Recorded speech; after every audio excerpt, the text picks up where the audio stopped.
Mia, is that you? Mike! Oh, wow, what a surprise. I didn't expect to see you here. Same here. It's been ages. Are you shopping? Yeah, just picking up a few things. This mall has really changed, hasn't it? Totally. I almost got lost. They've added a new wing and so many new stores. I noticed that too. And did you see the food court? It's huge now. Yeah. I was just there. I grabbed a coffee from that new cafe near the entrance. Pretty good. Nice. I'm planning to check out that new bookstore upstairs. Heard it's got a great collection. Let me know if it's worth visiting. I've been meaning to find something new to read. Sure. By the way, are you here alone?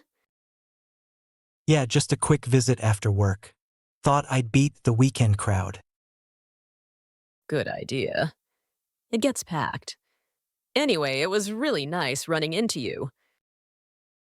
Same here, Mia. Let's catch up properly soon. Maybe grab coffee? Definitely. Text me. See you around. Take care. Thanks for watching. Please like, share, and subscribe for daily English practice with us.